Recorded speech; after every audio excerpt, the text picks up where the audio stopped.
Hey guys, welcome to another episode of Founder Stories Business Class. In today's episode, I want to talk about what to do if your business is not growing. Yes, there are going to be reasons that are different for every single business as to why it's not growing. But if you think about these three key areas in your business, analyze and measure the data around these three areas, I think you will find, actually I know you will find why you're not growing, and you'll be able to reignite growth in your business and fulfill the profit potential that you have.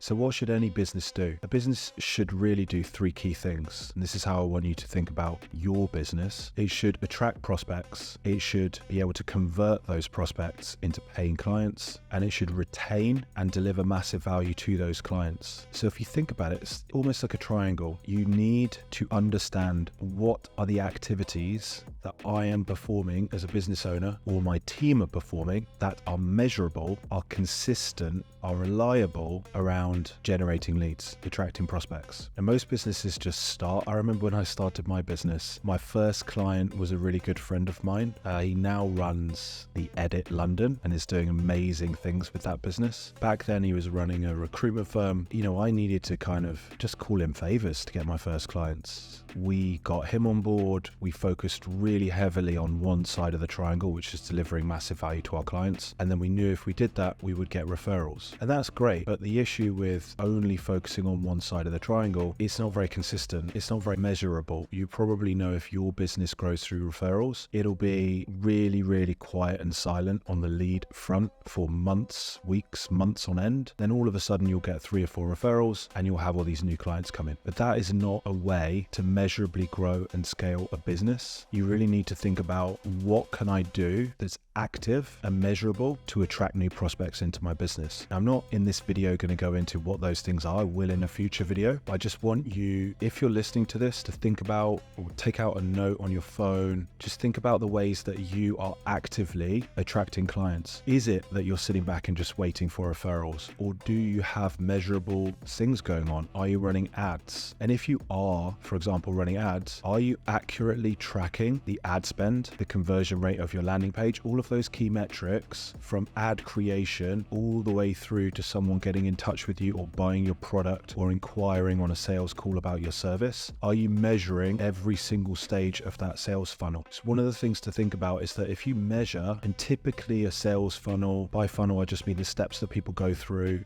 first find out about your product or service to get right through to purchase. Each of those stages could be documented. If you haven't documented them, I would recommend doing so. Then you start measuring, okay, this many people saw my ad, this many people clicked through to the landing page, this many people booked a call. Measure that for a couple of weeks, and then you can actively change what you're doing to try and improve each number in that stage. So for example, you could improve the design of the landing page and re-measure that for a couple of weeks. Did that improve conversion, or did it make conversion worse? What most people do is they set up the process of acquiring clients. They don't do any measurement and they don't do any improvement. So there's this big upfront amount of work to set up ads, or to set up a referral scheme, or to have outbound emails going out, or to have a LinkedIn strategy. But they're not simply creating a weekly sales and marketing dashboard with metrics in and then actively each month or each quarter trying to introduce projects to improve each stage of the funnel. There's something that Tony Robbins does at Business Mastery where he teaches that in a 7-stage sales funnel, if you improve each of those stages by between 3 and 7%, you can actually improve the growth rates of your business by 130% because of the law of compounding. If you're not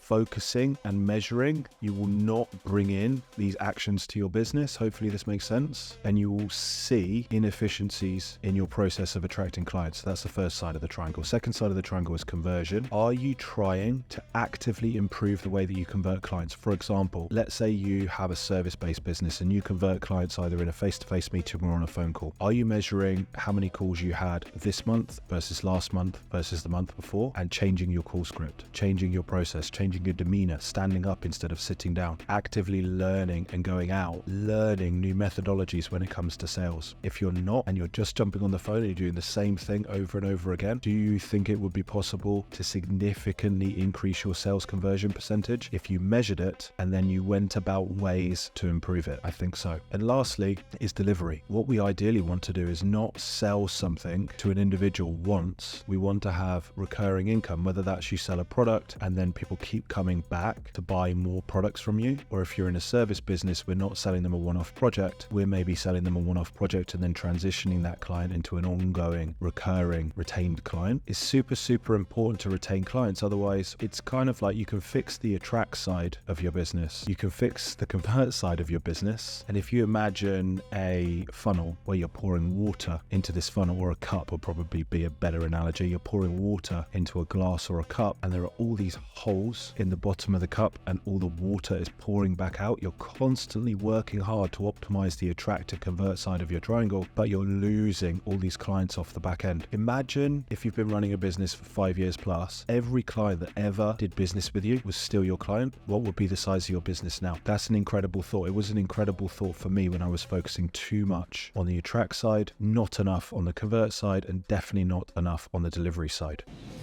So the one thing I'd like you to take from today's episode of Business Class is understand the triangle to business growth. Think about where you're focusing most of your effort. Think about where you need to measure more often and in more depth the numbers around each side of the triangle. Think about what strategies you could bring in to improve your data metrics around attracting clients, converting clients, or delivering to clients, retention, and start to bring those in as quarterly projects. I think it'll make a massive, massive difference to your business. Jay Abraham spoke about there's only 3 ways to grow a business. I think have someone transact with you more often, have them spend more money, or I forget what the third one is. It's really going to annoy me. But the thing I want you to focus around is recurring revenue and looking at the transactional value with clients. If you think about your business in terms of formulas, and the formula for a business is just attract, convert, deliver. Once you get that measured and it's ticking along, you can start to think about Jay Abraham's 3 ways to grow a business and optimize pricing and try and increase the amount of times that a client transacts with you and the actual transactional value, and are you getting referrals from those clients and all these other things. But being in business, to me, people overcomplicate it. It's simple. Have a measurable system to attract clients. Have a system to convert those clients, which you're constantly trying to improve and optimize, and make sure you're delivering massive value to those clients. So they're so happy. Everyone they come into contact with, they're recommending your service to, and then you won't go far wrong. See you in the next episode of Business Class.